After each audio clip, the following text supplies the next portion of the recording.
Dua orang pria ini sedang mabuk dan ingin membuktikan bahwa tidak ada hantu di rumah itu. Kemudian salah satu dari mereka pun mencoba membuka segel hantu yang terdapat di depan pintu. Kemudian ia pun melepaskannya dan seketika datang angin kencang menerpa mereka. Kemudian si pria mabuk itu menaruh kembali segel itu di pintu. Lalu dari arah belakang terlihat cahaya senter menyorot mereka dan pria tua berteriak dan memarahi mereka. Ia berkata, "Apa yang kalian lakukan di sini? Kalian sudah gila." Lalu wanita di belakangnya berkata, "Sudah kubilang jangan pergi ke ruangan ini. Roh di balik pintu ini bukanlah roh biasa, tapi roh di balik pintu ini adalah roh Manjulika yang saat mati menguasai ilmu hitam. Dan dia sangat jahat karena sudah membunuh 8 orang penghuni rumah ini dan dia adalah adikku. Kami adalah saudara kembar." Sementara di ruangan itu terlihat sosok seorang yang menyerupai perempuan sedang duduk di atas kursi goyang. Kemudian wanita tadi ini pun bercerita bahwa puluhan tahun yang lalu ayahnya mengajaknya pindah ke rumah ini untuk mengelola perusahaan. Dan adikku yang juga saudara kembarku Manjulika juga ikut bersama kami. Awalnya kami terlihat sangat bahagia saat berada di sana. Ayah kami adalah seorang ahli musik dan seni tari sehingga ia coba mewariskan bakatnya kepada kami. Tapi adik kembarku selalu cemburu ketika sang ayah menunjukkan cintanya kepadaku. Dan aku tidak sadar saat rasa cemburunya berubah menjadi kebencian. Bahkan ketika sedang berdoa di sebuah kuil, ayahku tidak mendapati Manjulika berada di sana. Tapi Manjulika lebih tertarik memperdalam ilmu sihir dan membaca mantra jahat. Sang ayah yang mengetahui itu pun marah besar dan memarahi Manjulika serta mencaci maki Manjulika agar berhenti melakukan kebiasaan itu. Kami adalah saudara kembar, tapi kami memiliki kepribadian yang berbeda. Sang ayah mengira Manjulika sudah berubah dan belajar menjadi lebih baik. Tapi di balik itu semua, ia tetap belajar ilmu sihir dan mantra jahat dengan sembunyi-sembunyi. Sampai menjadi dewasa, kelakuan Manjulika pun semakin menjadi-jadi. Ia terus memperdalam ilmu sihir hitam sampai beranjak dewasa. Lanjut.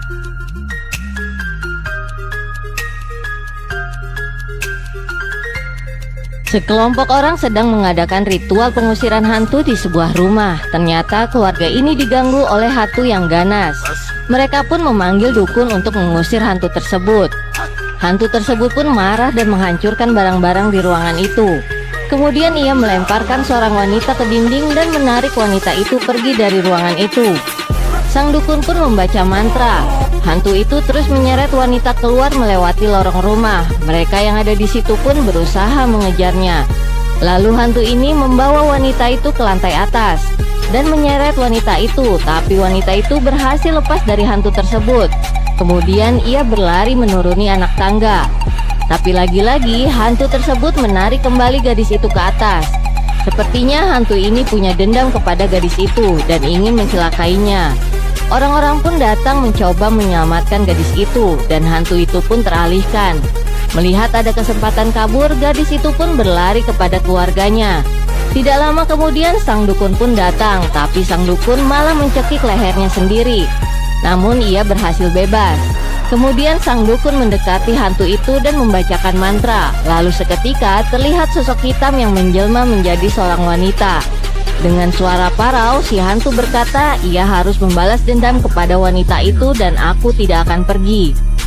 Lalu sang dukun melemparkan sesuatu ke tubuh hantu tersebut. Seketika hantu itu pun terpental dan masuk ke dalam ruangan di belakangnya. Kemudian dukun itu mengunci pintu dan menyegel hantu tersebut di dalam ruangan itu, agar hantu tersebut tidak kembali keluar dan mengganggu.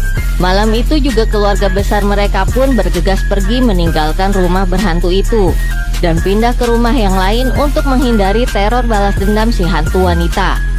Lanjut.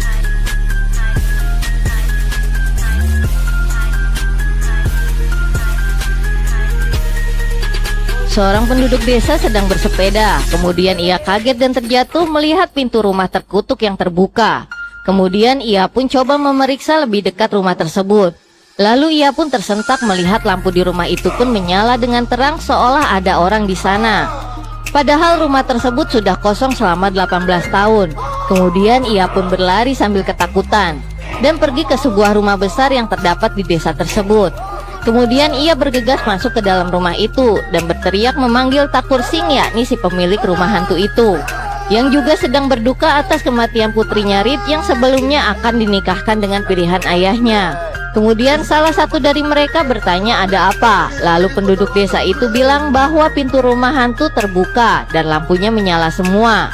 Mereka yang hadir di situ pun semuanya kaget mendengar apa yang diucapkan oleh orang itu. Di sisi lain yakni Rip, putri Tuan Takur, selamat dari kecelakaan karena ia tidak jadi menaiki bus yang akan ia tumpangi karena berkenalan dengan seorang pemuda yang memanggilnya agar turun dari bus tersebut. Dan ia diberitahu oleh polisi bus tersebut masuk ke dalam jurang. Lalu ia pun bermaksud memberitahu adiknya bahwa ia selamat, tapi adiknya tidak mendengar dan merasa bersalah atas kejadian itu. Ia merasa kalau kakaknya meninggalkan rumah karena tidak mau dinikahkan dengan Kumar yang ternyata pacar adiknya. Ia pun mengurungkan niatnya kembali untuk memberitahu keluarganya kalau ia masih hidup. Dan ia berkata kepada Ruhan, pemuda yang baru dikenalnya, bahwa ia harus berpura-pura mati. Dengan begitu adiknya bisa menikah dengan pacarnya. Lalu ia pun pergi ke sebuah rumah masa kecilnya yang telah ia tinggalkan 18 tahun lalu.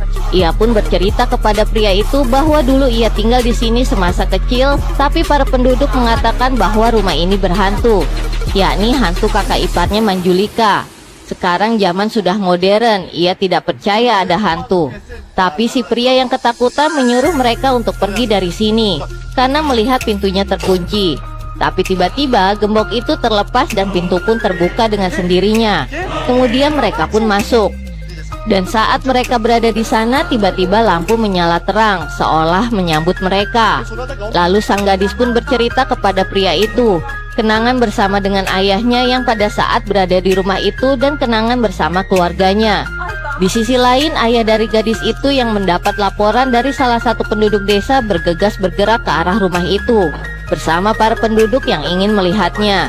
Sang gadis yang melihat keluarganya datang pun berlari dan bersembunyi.